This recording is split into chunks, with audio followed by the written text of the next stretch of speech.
currently a grad student in the School of Education and Social Policy and the Master of Science in Education program.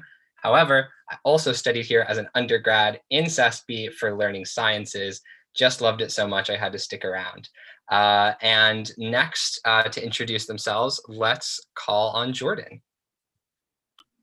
Hi, I'm Jordan. I use she, her, hers pronouns, and I'm a senior at Northwestern in SESP in our School of Education and Social Policy. And I am, my concentration is human development and psychological services. And I also have minors in psychology and film and media studies. Daniel, would you like to go next?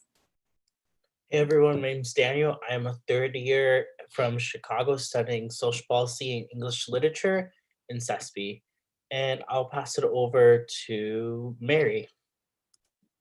Hey y'all, my name is Mary. I am a fourth year studying economics and learning and organizational change in SESP and minoring in global health. And I'm originally from Atlanta, and I will popcorn over to Cami. Hi everyone, I'm Cami. I'm also a fourth year. I'm originally from Menlo Park, California. I'm studying learning and organizational change in SESP, and I also have minors in business and legal studies. So I'll pass it back to Henry. Thanks, Cami. So again, thank you all for joining us. We look forward to answering as many of your questions as we can. Please feel free to drop them in the chat as we go this evening. We are very fortunate to have all 5 concentrations in the School of Education and Social Policy represented tonight. So whether you have questions about SESP and curriculum-related opportunities or experiential learning options in the School of Education and Social Policy, we would be more than happy to answer them. But to start things off, I am going to bring up one aspect of SESP that we would be remiss if we didn't mention, and that opportunity is the practicum. So every SESP student gets to complete a full-time quarter of experiential learning, and you do get to choose at what point in your third year at Northwestern you'd like to take on that experience.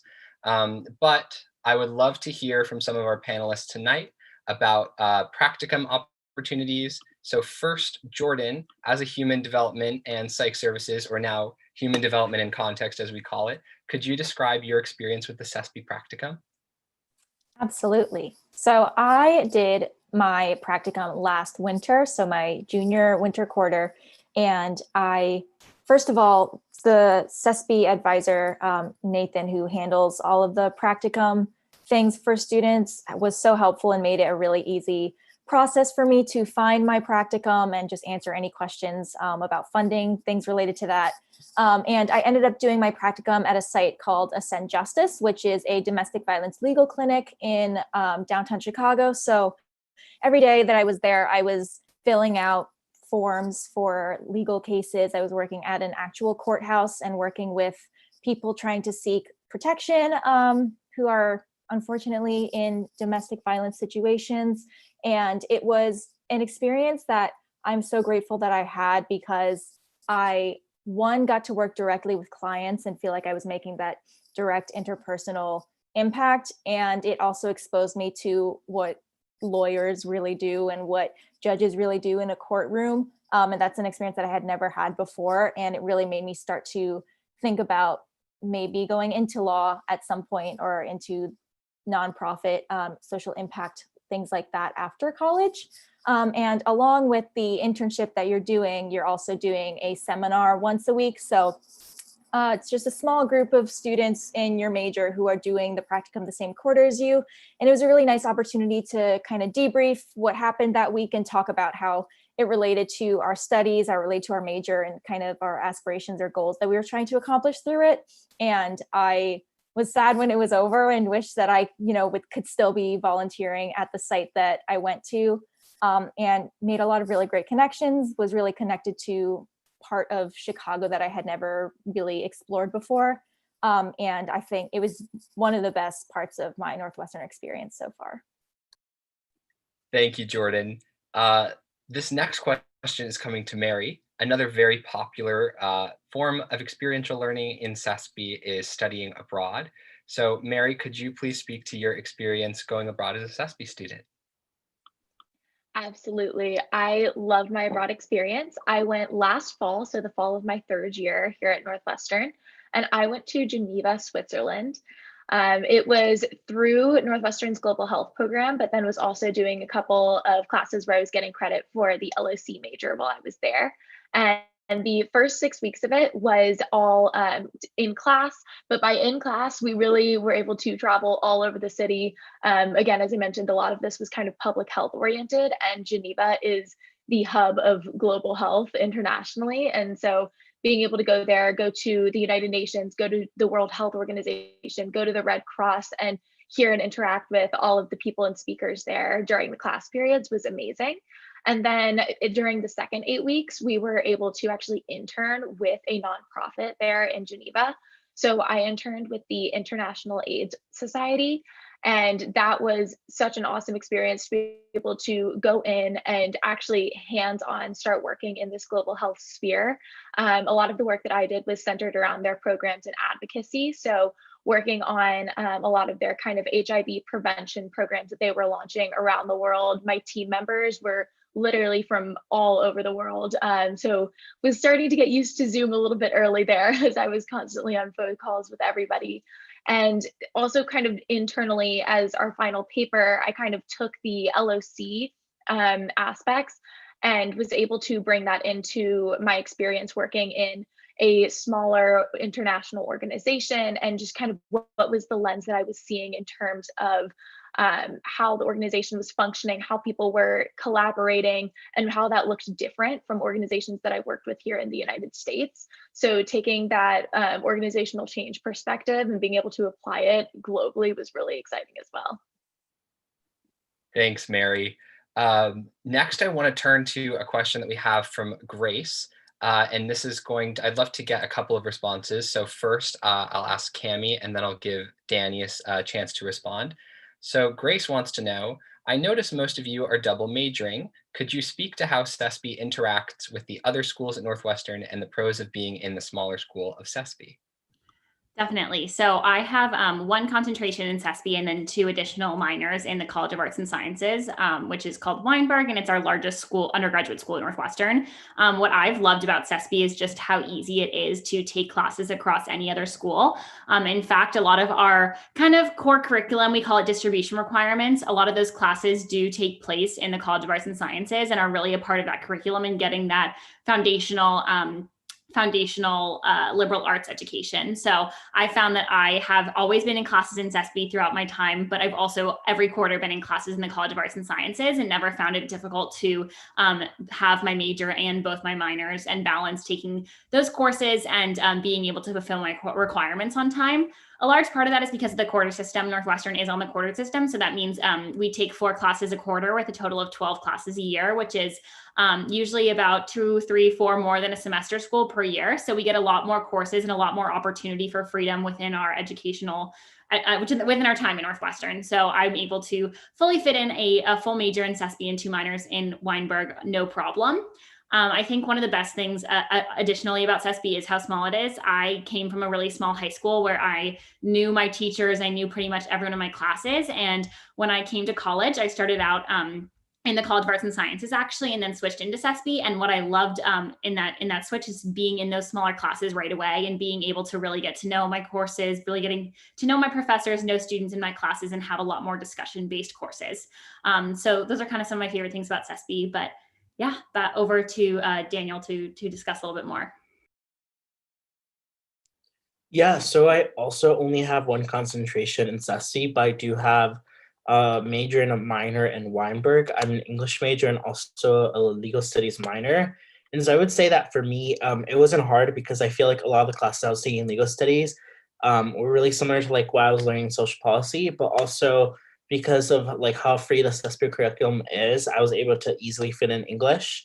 I would say some of the pros of being a smaller school, although like English is also a very small major within Weinberg, is the fact that it also helped me get a better advisor in the sense that like I was able to have that personal interaction with my advisor that perhaps students in bigger schools necessarily didn't have.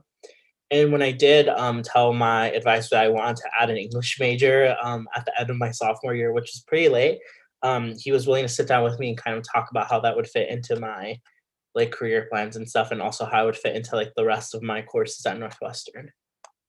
Totally. And Daniel, would you mind also speaking a little bit more about your experience with the legal studies minor, pairing well with social policy, or friends you've had who've done similar paths? Yeah, so for reference, I'm in the pre-law track. I'm also in the pre-law fraternity. I'm the marketing PR director. So I would say that social policy and legal studies paired really well, and that a lot of the courses that I would take in legal studies would count as electives in social policy, which meant like it was easier for me to finish like a lot of my requirements in my like 300 levels easily.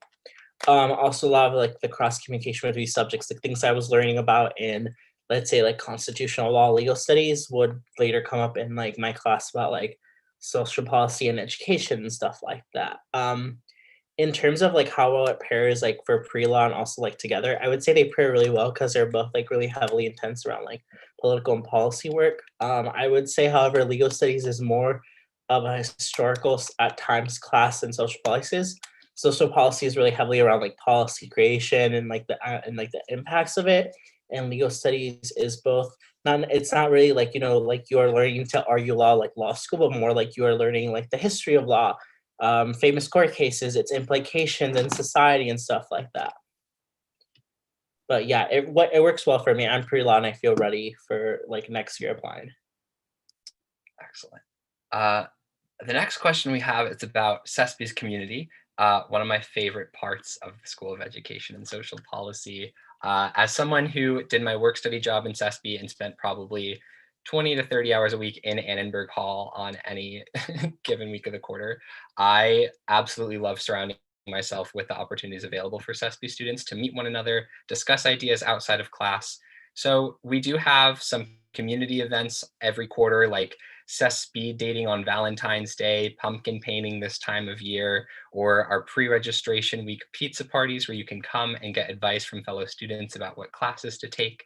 Then we have some academic and professional development related events in SESP. So these could include networking events with different alumni coming in. There was one last Friday, I believe, that was very successful, even though it had to be over Zoom. And then also we have dinners with professors all the time where you can just sign up, SESP gets catering, and you can come meet a professor who's really excited to talk to students about their research or the classes that they're teaching. And then we also have diversity and equity events, such as we had a panel last year about getting involved in research as a lower income and or first generation college student. We have the diversity and equity film series as well. So we order pizza and watch a film like one of my favorites was Won't You Be My Neighbor, the Mr. Rogers documentary, and we talked about politics and education.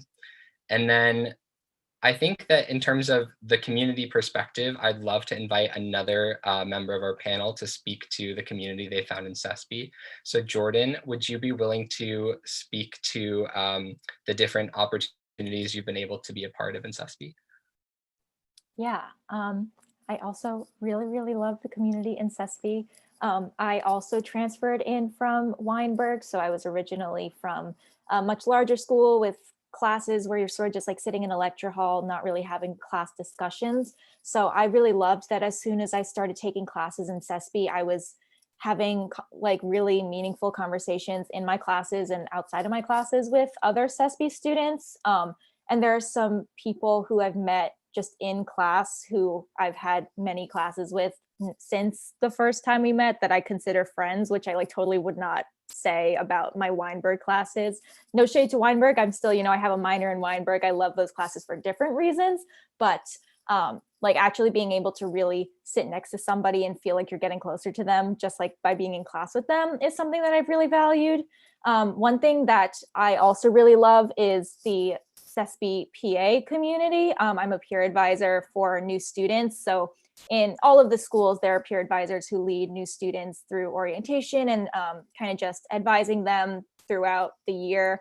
And because SESP is a much smaller school, there are fewer PAs in SESP, which makes it kind of just like a really supportive environment. We get to know the advisors, the academic advisors really well. And normally in non-COVID times, we get to have lots of fun meals with the advisors and have lots of just opportunities for the new students and the PAs and advisors to just kind of get together and really talk about anything they want to. And I've really, really valued that and feel like that part, that aspect of SESP, of being just like so welcoming from the moment that new students get to campus, has really made me just like more appreciative of the school than I already was. Thanks, Jordan. Oh, and that moment when you arrive to school and you get your T-shirt. Now, all of the schools are equal at Northwestern, but I do think we win for best T-shirts. I have mine here. I wear it at least once a week. They have a cute little pocket on the back, and then they say hashtag SESP Love, which is our hashtag across social media. Please check out our channels for some more information about the community events that we have at SESP. This next question is going to come to Mary, since you are someone I know who has a variety of interests with learning and organizational change, global health. Why did you choose SESP? Why did you choose your major? Great question. So I think for me, when I came into Northwestern, I also came into Weinberg and was very much undecided and was just exploring all of my options. And I knew I was interested kind of in business, but also in healthcare, and really at kind of the people interactions that made both of those systems. And because of that, as I started talking with my faculty advisors and my peer advisor and upperclassmen that I met in my clubs, I started learning more about SESP and about LOC. And I just started to realize that it's exactly what I was looking for. Seeing a major where I could really analyze the people within organizations and how those structures, alter the path of success and efficiency and make an impact. I thought that was really cool. But then I also loved the ability to be able to combine it with economics, where I get kind of a more mathematical background to supplement the more like qualitative things that I learned from my SESP classes. And then I also have the global health to kind of tie in the very real world applications of it. So for me, it made just such an awesome, unique combination. And that's exactly what I was after when I came into school. Thanks, Mary. Another question that we have about different types of majors and minors you can have as a SESP student. I know about 2/3 of our recent graduating class did have an additional major or minor. So Cami, I was wondering if you could talk about some of the most popular majors and minors you've heard paired with SESP students. Totally. I mean, I think that the people on this panel are a great example of a lot of the things that you can do within SESP and within the other schools at Northwestern. But I also want to encourage you all to really go with what interests you the most, because SESP is so flexible in terms of requirements and in terms of what you can double major and minor in, that you should totally go with what you're most interested in, because I think that's the best way of choosing a major or minor, not specifically for what works best or for what might work best for a career, but for what works best for you. But in terms of my experience and some of my friends' experience within SESP, I found that specifically for the learning and organizational change concentration, a lot of students do choose to either double major in econ or maybe political science, or have a minor in the business institutions minor, or even the integrated marketing communication certificate. So that's kind of across all schools. We have econ and business mainly and political science in the College of Arts and Sciences, and then the IMC certificate is in Medill. So those are some common ones, especially for students who are pursuing learning and organizational change in a more business mind. So for me, that's what I did. I decided to do business and LOC together. I think for some other concentrations, we have a lot of opportunities for you could double major with social policy and legal studies, which we've talked about, or social policy and political science, or really anything. I think, again, we're all really good examples of things that you can double major in. A lot of my experience has been with people who are, in LSE concentration, doubling that with business or other things. But there's also tons of majors that you could choose from in Weinberg. Thanks, Cami. And something you're getting at is that SESP really encompasses such a wide range of studies, to the point where we are called the School of Education and Social Policy, or the School of Exceptionally Smiley People as our nickname. But then I've also heard our Dean Figlio, refer to SESP as the School of Learning, Leadership, and Policy. There's just such a wide variety of interests here in SESP, and we are so grateful that the curriculum, which has been revised actually in recent years, gives us lots of agency in selecting the types of classes we want to do. So some students in SESP may choose to declare an additional minor, certificate, major, adjunct major in Weinberg, and that's totally because you could use some of your concentration credits and your electives to go towards a program like that. But then we also have plenty of SESP students who decide that they don't want to declare a second major or minor because they'd like to spread out all of their electives and concentration requirements across schools and just kind of dabble in a wide variety of side activities. So our next question is about the process for matching with a sponsor or site for the SESP Practicum. So we do have a SESP Practicum advisor, Nathan, but I would love to have one of our panelists talk a little bit more about that process. Jordan, I know you touched on it earlier, and I was wondering if you could speak more specifically to that experience. Yeah, so it was a lot of meetings with Nathan and with other advisors to start, and they have you start planning like way before you're even planning on doing your practicum. I think the first time that I met with Nathan was like my sophomore year, or when I had just transferred to my major, where he was kind of walking me through the just the steps of applying and reaching out to people. And then the closer I got to the actual quarter where I was planning on doing my practicum, the more info sessions they held for us. They had some students who had already done their practicum talk to us and walk us through their process. So they gave us a lot of support in finding our practicum sites and understanding, how to interview. And they have a website that I'm sure you could visit if you wanted to. If you just kind of Googled Northwestern practicum sites, something like that, you would probably be able to find it, where they have a list of all the practicum sites that people have done in the past with reviews from students who worked there, even things like how long did it take you to get there every day, all this information that really helped me see what kinds of options were out there and which practicums people really liked. And then from there, it was just a matter of writing lots of cover letters and sending my resume to different organizations. And a lot of them we would get, like Nathan would send us kind of the contact information or send us job postings that the organizations had recently posted. So he was really helping us kind of make it more accessible to find these places. And then I interviewed with a few places, which happened during the quarter before I did my practicum. And then I eventually was accepted at the Ascend Justice, the place that I ended up doing it, and just was able to accept the offer after that and kind of get all of the paperwork done that way.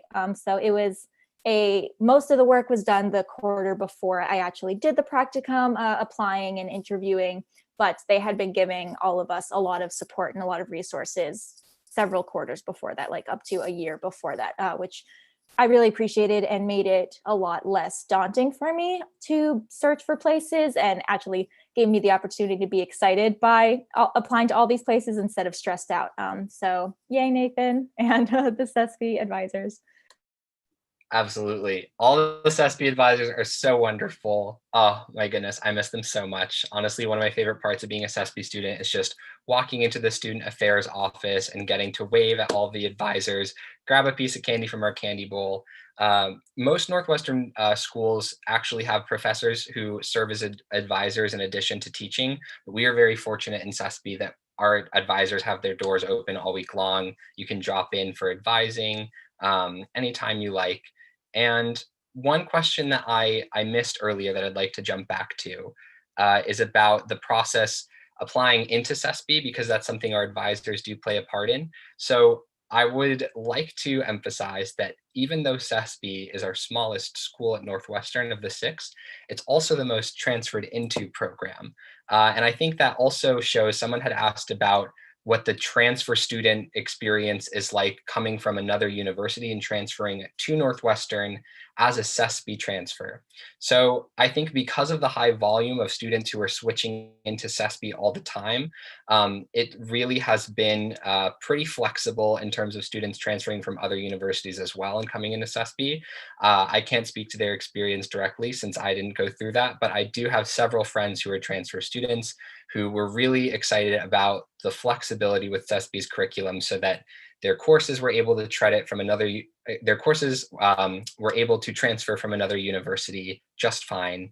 But then in terms of the interschool transfer process, I know I applied directly into SESP, but I know that Cami had transferred from Weinberg into SESP. So I was wondering if you could really quickly address at what point in your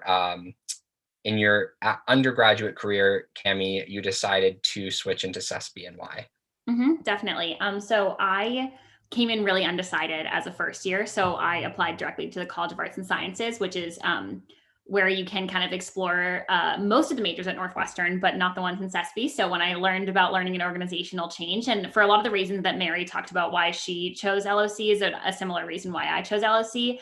Once I had heard about the major, it sounded so interesting to me. It sounded right up my alley. And I really decided that I wanted to explore some of those courses. So I took the first course the fall of my sophomore year of my second year at Northwestern, and I loved it. I knew that it was exactly what I wanted to study at Northwestern. So I switched in the fall of my sophomore year. And a lot of people are kind of confused. You have to apply directly to one school. Is it really hard to switch between schools? All I needed to do was have a 30-minute meeting with an advisor and fill out a one-page form online, and I switched into SESP that quarter. So it was super easy. I was welcomed with open arms into the SESP community that everyone has talked about how wonderful it is and having all these events and fun things to go to. And I was able to meet people really quickly that were in the SESP community. So I had a great experience transferring within Northwestern from Weinberg to SESP, and I'm really glad that I did because I really, really have enjoyed all of the courses, the smaller classes, and as well as the specifically LOC classes that I've taken.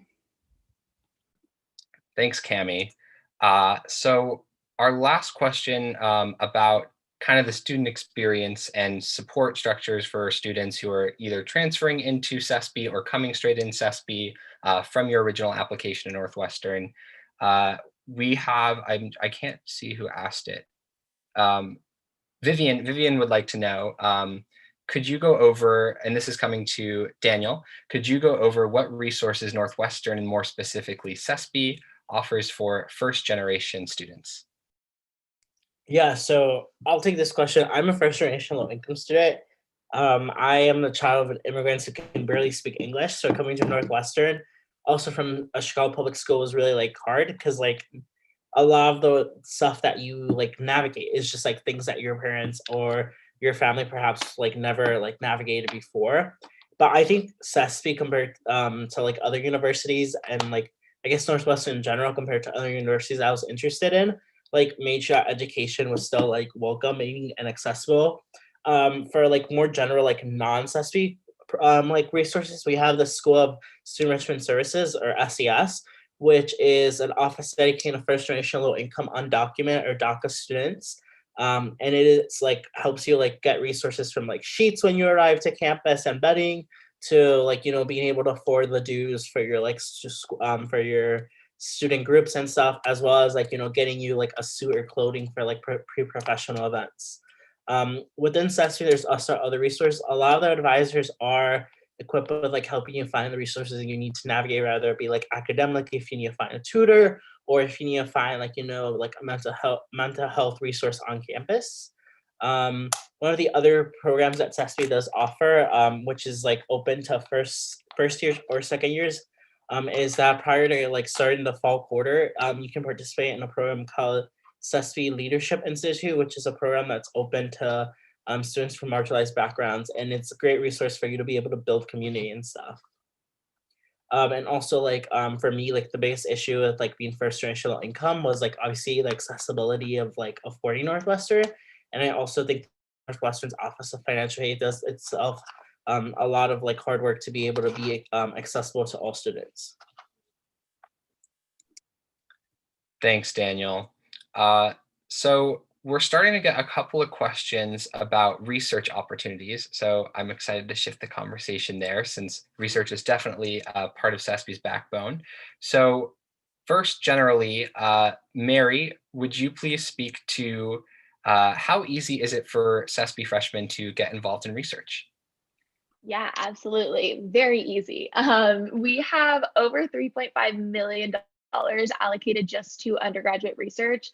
And that money is yours to grab for research the second you step on this campus as a first year student. So if you are interested in doing it, all it takes is going and finding one of our research advisors, very easily accessible, and you meet with them and they will help you plan out your entire grant application. They'll help you plan out your research methods and anything else that you need to do in order to get that research grant. And then you can just kind of hit the ground running. And this research doesn't have to be your traditional kind of STEM focused in a chemistry, biology lab research.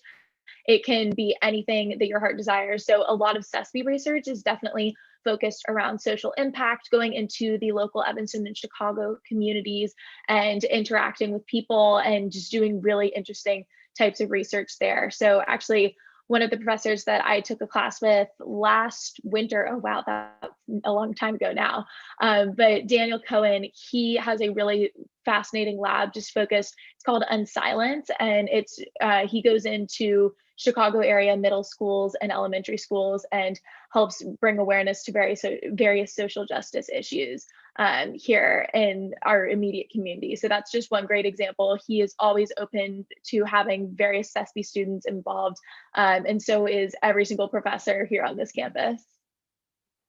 Absolutely. And I know a lot of my education professors, since we haven't really hit the education aspect of SESP quite yet, they're all real teachers out in the field from districts all around the Chicagoland area. Like my social context teacher, Marcus Campbell, was, I believe, the assistant superintendent of Evanston Township High School.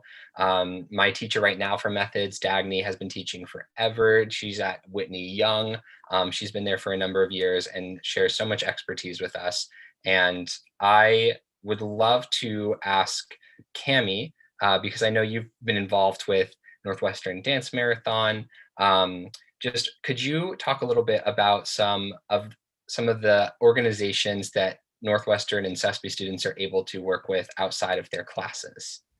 Totally. So Northwestern has over 500 student groups. So really anything that you are doing in high school, you're going to be able to find at Northwestern. But if you are doing some niche thing that we don't yet have a club for in Northwestern, you can totally create one. All you need is a few friends and a faculty sponsor, and boom, you have a club, and you can start up your running on campus with getting some funding from Northwestern as well to run different events. For me, as Henry mentioned, I'm the executive co-chair of Northwestern University Dance Marathon, which is one of the largest student-run philanthropies in the country. We raise over $1 million every year for a different Chicagoland charity by dancing for 30 hours straight. So that's been a really great part of my experience. But I've also been involved in some more academic type organizations like Women in Business, which is advancing women in different business careers. And then I have friends that are involved in so many different things, whether that's club sports that they take part in, which is kind of similar to like a high school varsity level style sport, and they travel around the country playing other universities, like my friends on the club sailing team who travel around to sail against different universities, or maybe my friends that are involved in specific dance or theater groups. So my roommate Tessa is on a group called Graffiti, which is modern dance.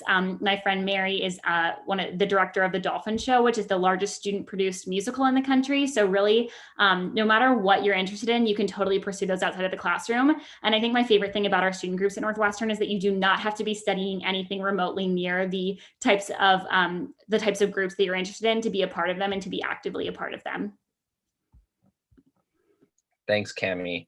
And then I also wanted to, someone had asked specifically about the Institute for Policy Research, which I know partners with the undergraduate research apprentice program and sometimes offers postings there.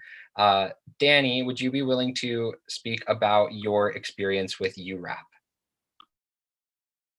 Yeah, so similar. So the Europe is a great program that's run through the Office of Undergraduate Research, and also Davos has like assignments within like the Policy Research Institute. But basically, it's an amazing way to get involved with research if you've never got involved with research. I mean, I study law, so to me, like research has always been like the STEM related, but as Mary said, that definitely isn't the case. One of the great things about this program is that you are basically a research assistant for a professor who already is working on a research project.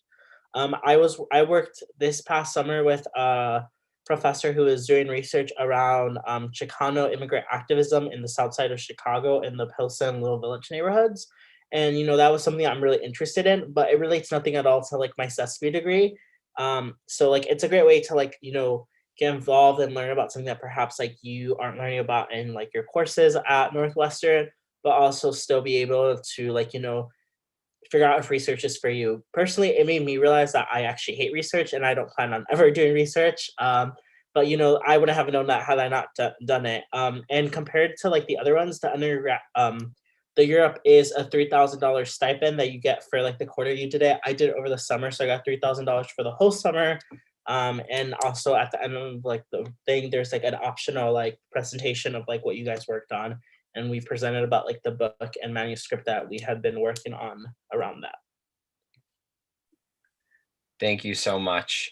And another point to bring up is that although it is possible to do paid research in SESP, it's also extremely accessible for you to do research for credit.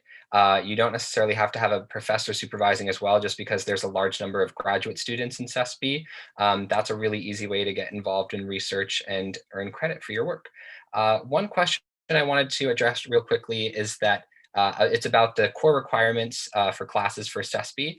And there's actually so many different choices you can make outside of the original 2 or 3 courses you take. So every student in SESP takes a seminar called Understanding Knowledge in Policy, Research, and Practice. Then you get a few options for your human development requirement. You can take childhood and adolescence, or focus on later in life development with adulthood and aging, or the art and science of aging. Then you take 2 research methods classes to prepare you for your practicum. And that's really it for the core curriculum for SESP. And hopefully we're having a resource shared with you where you can see the breakdown of each concentration. But even within learning and organizational change, social policy, you get different choices from a cluster of courses that you'd like to take. So you really get to specialize and make sure that whatever classes you're taking are going to mean the most to you as you pursue your academic path at Northwestern. So another question that I would like to touch on, since we are getting close to being out of time, is a favorite class you've taken in SESP. So I'm going to turn to Cami to talk about one. Definitely. So my favorite class that I've taken in SESP, and actually at Northwestern in general, was this past summer. And it was actually with the professor that Mary mentioned, Professor Cohen, who has this Unsilence project. So one part of his social justice research and work is in discussing how the Holocaust is taught to middle schoolers and how it's taught in education in general. So this summer, I took a class that was on Holocaust memory and pop culture, because, a lot of the times that we learned about Holocaust memory and history was through watching different movies like The Boy in the Striped Pajamas when we were in middle school. At least that's how it was for me. So we actually were watching a lot of films relating to the Holocaust and discussing them, and discussing about, how that relates to education and how that could be used for education, how some films might be a little bit more historically accurate, how some films might be more widely used by professors. And we really talked about how that related to Holocaust education and also Holocaust memory within pop culture.